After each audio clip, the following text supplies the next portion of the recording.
did. Kwa don't you want mudada? Mafut paya kimina ni like Latin word la we wrote in a lorry. Uye wa new Latin kaya mela more district. Kaya makiwala kit la more kikom kit gum.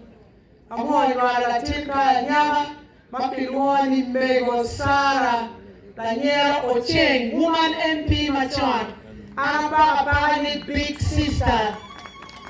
Dama ye bot makile be ko no na kimana ne watikere ni. Bebe chamu kare ni kire be big sister, thank you for coming. Kiwara madit kapo are me luongo ruot. Welewa madit Katimo me amara Minister Dr. Kenneth Omuna Mighty Karugwa Panadit President General Yoweri Museveni Kaguta Wapoya Ubirikiwa, Wapoya gracing the occasion. Latinwa Madid na Walko Alfonso Chigamoy Owindolo Kachelki Dr. Lara Otuno Ambassador Madid Wanwa Lawibodi David Tonena Chana Mario Kiru Dirubodi Tuju Magutengei Wapoya Biru Atira Imadupe Wapoya Biru Karibeke Dwa Lutiwa Ludiru Moy Mautikan Atinwa Ogiri Kachelki Kano Lopira Kiru Diru Moy Mukene Tuju Mano Naganen Kongrichi Kimadongu Wapoya Biru Karibeke Dwa Lutela Ayera Nichake kom LC1 Niwe kom Latinwa Mawano Teno kwa Kede Dr. Gulu Anthony Abuha Wapoya Berutie Iyup Matini Ludiru Dini Makumbe Tichawa ni Nutelega Reverend Father Kachel Kingat Mati Nyeri Ki Archbishop Madonko Mepe Kanya Ganen Kila Ditwa Retired Makleo Beka Ochola Wapoya Berutie Kilu Diru Dini Tuju Reverend Pennington Anel Tikindano Wapoya Biro Atira Lutela Mete Kwaro Marom Ditipin Chalagudu Koro Kimukene Mapoti Rom Parodi Wapoya Woon Atira Mebiro Lutirwa Magu Aki London Ki Lobo Mukene Mapadi Mape Uganda Wapoya Woon Matera Dida Kwa Don Chingwa Mepoya Gin Meberuti UP enemy Lutiro Pawonwa Kachel Kikara Mani Edime Poyamo Family Palieli General Basilio Olara Wanapoya Wuna Tira Makaru Tuju Minwa Mafurudong Makometi Makwo Kilutiro Mamegi Mon Wodi Kinyike Ukiuke Tuju Megangi Edini Wadi Ore Kachel Kiluren Mau Kikama Bowa Kikama Chok Wapoya Wuna Tira Bebino Luak Paloma Tuju Mawunu Pino Kikama Bowa Kikama Chok Luyup Mawa Yupi Eniti Mamonya Kip Mati Kwereni Jomagi Neno Ndok Megwako Dogo Kori Paladit President Yoweri Museveni Office pa RDC Lurwe Pikui Paladit Lobo Ma ONCTA Kimu Kere Mapato Yaro Kwaro Nyingu Tuju Amoro Wu Apoya Wun Matera Dida Anya Chora Nansi Udonga Atila O Palwak Mela Mua Madago Iot Mora Chitme Uganda Wadon Chingwa Wapoya Loba Pipayu ni Edi Kiyup ni Edi ni Atira Kaya Bilonga Maduong Pientim Penira Medur Lok Machalo Latin Matiri Dr. Kulo Anthony Abuha Mawano Teru Kwakere Ena yu bilogo Machalo la Oma Mekwa Madit Ento Yeda Kirachel Kinuchu Apo Wuno Liweng Makaru Tuju Family Pawonwa Basilio Kelo Lara Meneno ni Ubot Kotien Muse Kerika Beti Kwane Urweng Wapiara Deku ya Bija Ngech Chidong Bere Komliele Okain Wakapa Ngech Tim Wonu Tamani Wan Wadi Ore Kilurem Kilutik Pamiri Wapim Kapo Pitimi Mabe Maero Tiu Machalo Terra Makaru Tuju Inweng Mekuch Wero Uganda Tie Kip Matieni la bong wiri mo tin wanina gonya tin wa wori di wo kere wa chawa bit wa che agonya pien gin tikin dano magulwenyu we ko kuchu do Uganda wa do chingo ko puyo family matera dida ka chero ka tuyo do bloka amira lek in Minister Dr. Kenneth Mona ni kwach kidwan family mana amel lutino palieli wayo kakany waligi ni twal dwan eroni chalo gil mapira tek kigu mabe yini tira tira chori ipapo pagamento me Uganda wek jimbi duju kore ki kore madong bena no dong family urwata ho kila dindo wani peo giri tiep wewe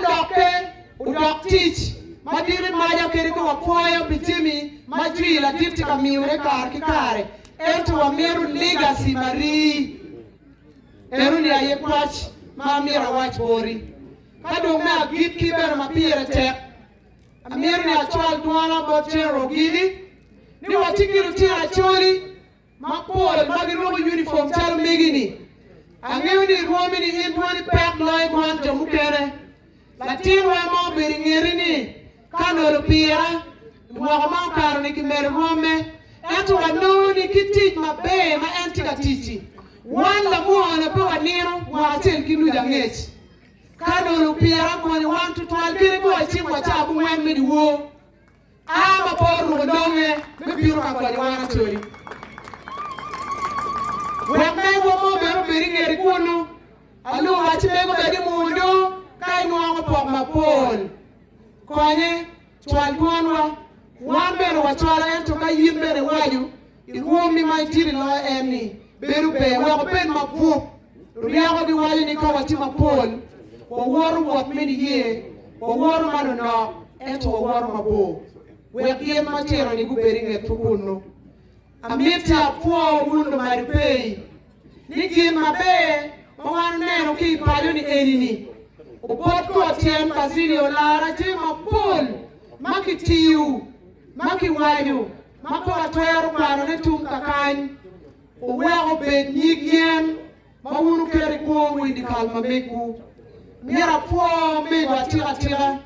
ni mwana piara depu ya beach majo otu kwane orweny iri pero kompero panyachori gi kome kane kitwa me karni nodong tindo yiri pedi kali erini alego mon wat Basilio tuju ni ukwany ubot ko tien mami obet kumero ode chwinyu mara kit mayama choli gibero kwere kere ka twari pege ibere wani abere pilotino wapuoyo dio chwinyi pilotino kumbelo tino dogo danago walego ni lubaotel iri umini yot kom ugwak lutini iabere yom ni jo otupe oto piara nera wume maponi kale kikala ne wen rom kikala pa mzee makiluoni Mungu awume matiti ero ni endo nyik en mukene ni no pogo kire ikom lutin ni mukene kawun kono bidok pa yo lutino paloba gumma kele wun kanyi kugwapu ikin yo ento wiwu pe wil ni wek kikwe matip kip matin kikweruni opet nyik yen me kwano beri dikalu kano nere nge topa bezili olara family eni matalo mego pe upape pira lutino kimme puony kono dong gangi eri ni nyeo lingogo chero chipit yen me kwano dikalu uchero do yen me kwano dikalu kakar ne oromo kakach me kwan era yitigi ripa lutino mameku foye titwal lutiro ruodi me madupei tim amiro ni kere ka peti wan watiki cha dem mapol ento potu machalo kalkwar mawunu neno wunu ti abila mamekwa akeli wun gin bero megwora akula iloko madupei weko kony wu kika choke wu matiro wuna yoti lupiri mamekwa wuna yoti lapi mamekwa wamar wun tutwal walego ni uchung pe achori uti matek kit mayan chon kichon kaji mudi wani lokum kum kigamu kere kiriu kilaru gang paruat omirni umete kiti utigu utila kwa tele utila kwa poka pien wanu nero wun ka chuli docha kinero bere wun ka chuli kwiri kinero wun wodi gen wati komu wa mewni wan machalo tela wibie wunu chogowa pien wunu tilo ba wamena mario kiwor madit alewni la lok pikeme mari upei upin wakatim a symbolic anovanati kaluongo mera madit mawaro tero kuot kwede iot mogo chik mi Uganda kiwor madit Dr. Kulu bin ilok kilok palawa mago biro ka kwero kuo alatinwa wuonwa me amara Jeroro Basilio Olara Okelo kifo Yesu Kristo.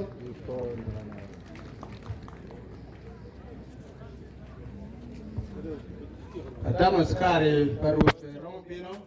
ukam jemi